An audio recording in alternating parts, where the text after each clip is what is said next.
So ఈ మధ్య కాలంలో బొటాక్స్, ఫిల్లర్స్ ఇవన్నీ కూడా ఎక్కువగా అందరూ తీసుకుంటూ ఉన్నారు కదా! మీ దగ్గరకొచ్చిన క్లయింట్స్ ఎవరున్నారు? పేషెంట్స్ ఎవరైనా ఉన్నారా మ్యామ్ అలా? So it is commonly done, especially not only for కాస్మెటికే కాదు, హ్మ్. రెప్పలు ఎక్కువ కొట్టుకోవడము ఇలా ఉంటుంది, బ్లెఫ్రోస్పాజమ్స్ అంటాము, హ్మ్. అండ్ హెమీఫేషియల్ స్పాజమ్స్, ఒక సైడ్ ఒక ఫేస్ అంతా అదురుతూ ఉంటుందని వస్తూ ఉంటారు. ఆ! ఇవి మెడికల్ రిలేటెడ్ కండిషన్స్, వాటికి ఓకే. కూడా బొటాక్స్ ఫిల్లర్స్ ఇస్తాం. అవి ఎక్కువ చేస్తూ ఉంటాం, అంటే మెడికల్ రిలేటెడ్. కాస్మెటిక్ కూడా చేస్తాము, దట్ ఈస్ అబౌట్ రింకిల్స్కి, డార్క్ హ్మ్. సర్కిల్స్కి, అండ్ ఆల్సో బ్లెఫ్రోకాలసిస్ రిలేటెడ్ అట్లాగా. అందరికీ నీడ్ ఉంటుందా మ్యామ్ ఇది? ఈ బొటాక్స్, ఫిల్లర్స్ ఇది అనేది వచ్చిన ఆప్షనల్. వాళ్ళందరికీ మీరు చేస్తారా? సజెస్ట్ చేస్తారా? ఈ సజెస్ట్ ఏజ్‌కి చేస్తాము, అవసరం బికాస్ లేదని? Botox and fillers are temporary solutions కదా. Hmm. Permanent is again blepharoplasty surgery నేను చెప్పినట్టుగా. హ్మ్.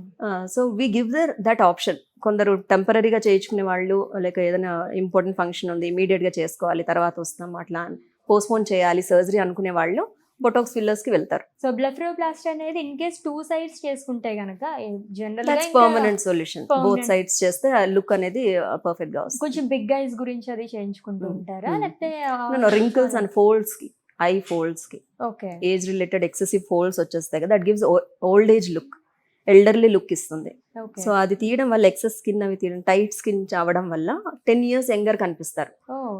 That is the benefit of this, beauty of this surgery.